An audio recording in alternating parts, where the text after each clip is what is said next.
नमस्कार दोस्तों, इस वीडियो में हम BA fifth semester education subject के वर्ष 2024-25 सत्र के द्वितीय प्रश्न पत्र EDU 302 जो कि एजुकेशनल स्टैटिक्स है उसका अवलोकन करेंगे।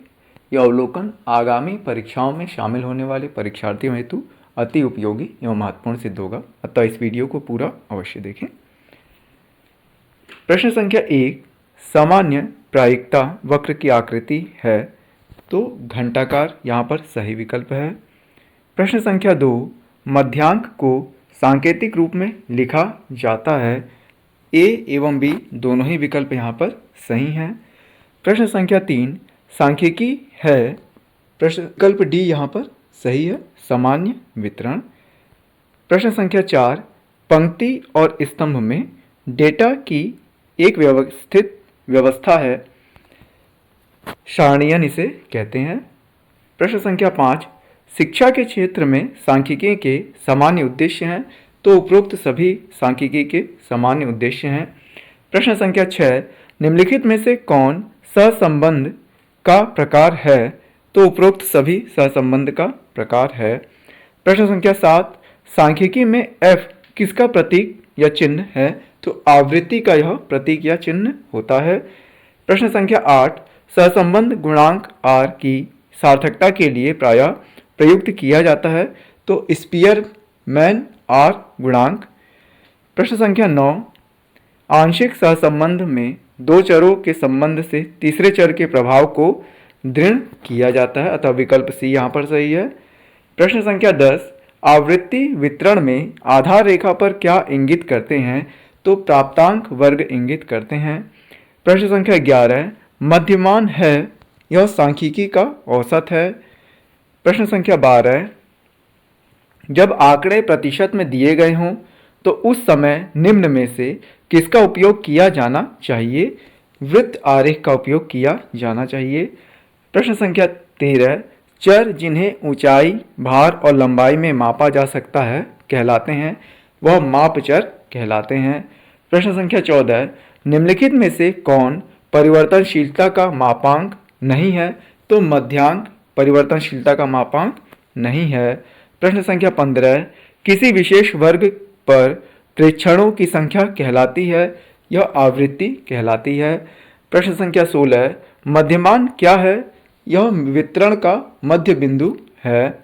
प्रश्न संख्या 17, सारणीकरण का प्रथम चरण है तो वर्गीकरण उसका प्रथम चरण वहाँ पर है। प्रश्न संख्या 18, दिए गए आंकड़ों के समूह का मध्यांक ज्ञात कीजिए, सही उत्तर विकल्प डी यहाँ पर है।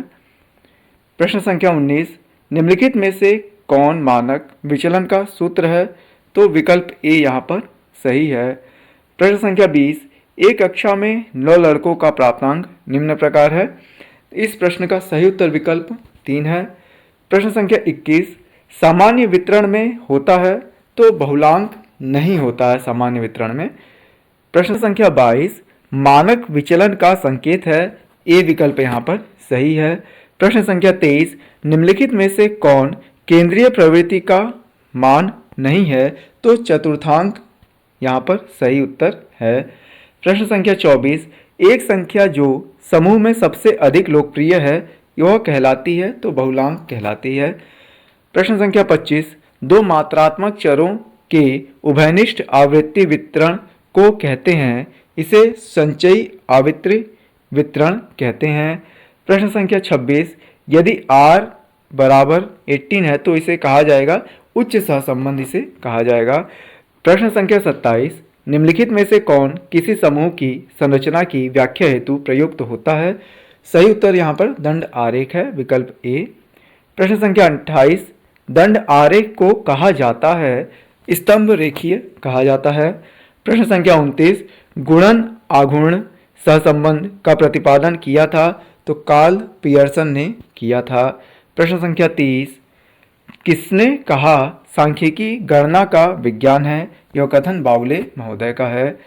प्रश्न संख्या 31, स्पीयरमैन श्रेणी सहसंबंध गुणांक का सही सूत्र कौन सा है, विकल्प बी यहाँ पर सही है।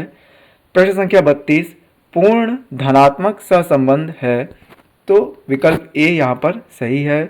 प्रश्न संख्या 33, सहसंबंध गुणांक का मान हो सकता है, विकल्प बी यहाँ पर सही है।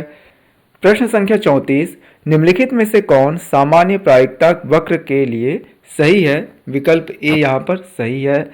प्रश्न संख्या 35, सामान्य प्रायिकता वक्र का प्रसार है तो अंतःस्पर्शी, यहाँ पर विकल्प बी सही है। प्रश्न संख्या 36, सामान्य प्रायिकता वक्र के अंतर्गत इस सूत्र के बीच क्षेत्रफल है तो विकल्प ए यहाँ पर सही है। प्रश्न संख्या 37, प्रसार ज्ञात करने का सूत्र है, विकल्प ए इस प्रश्न का सही उत्तर है। प्रश्न संख्या 38, अनेक समूहों के मध्यमानों को व्यक्त करने के लिए कौन सा रेखाचित्र बनाया जाता है, तो विकल्प सी आवृत्ति बहुभुज सही है। संख्या 39, मध्यमान के सूत्र में इस सूत्र का अर्थ होता है तो विकल्प बी यहाँ पर सही है, आवृत्ति एवं गुणनफलों का योग। प्रश्न संख्या 40, माध्यिका ज्ञात की जाती है तो स्थिर केंद्रीय प्रवृत्ति को ज्ञात करने, यह विकल्प यहाँ पर सही है। प्रश्न संख्या 41, वर्गांतर निर्धारित करने की विधियां हैं तो उपरोक्त सभी विधियां इससे संबंधित हैं। प्रश्न संख्या 42, सहसंबंध है तो विकल्प बी 1:, यहाँ पर सही है। प्रश्न संख्या 43, दो स्वतंत्र चरों के बीच सहसंबंध होता है, 0, विकल्प यहाँ पर सही है। प्रश्न संख्या 44, इनमें से कौन सांख्यिकी की शाखा है, ए एवं बी दोनों यहाँ पर सही हैं। संख्या 45, यदि चर x तथा y के बीच सहसंबंध है तो कौन सही है, इस प्रश्न का सही उत्तर विकल्प बी है, x के बढ़ने पर y बढ़ता है। प्रश्न संख्या 46, एक दुकानदार जो जूतों का व्यापार करता है निर्णय करना चाहता है कि किस माप की जूतों का भंडारण करे, इसके लिए वह किस प्रकार की सांख्यिकी में सर्वाधिक रुचि लेगा, तो बहुलांक सांख्यिकी में वह रुचि लेगा। प्रश्न संख्या 47, बहुलक किस प्रकार की सांख्यिकी है, यह क्रमसूचक सांख्यिकी है। प्रश्न संख्या 48, सामान्य प्रायिकता वक्र में निम्नलिखित में से कौन एक ही बिंदु पर होंगे, विकल्प बी मध्यमान एवं माध्यिका सही है। प्रश्न संख्या 49, प्रसरण मानक विचलन का होता है तो विकल्प बी अंतर यहाँ पर सही है। अंतिम प्रश्न आपका प्रश्न संख्या 50, स्टेटिस्टा शब्द की उत्पत्ति हुई है तो इटालियन भाषा से हुई है। मुझे आशा है कि आगामी परीक्षा में शामिल होने वाले आप सभी परीक्षार्थियों के लिए यह वीडियो अति उपयोगी सिद्ध होगा। इसी प्रकार के अन्य वीडियो देखने हेतु हमारे YouTube चैनल को सब्सक्राइब करें। धन्यवाद।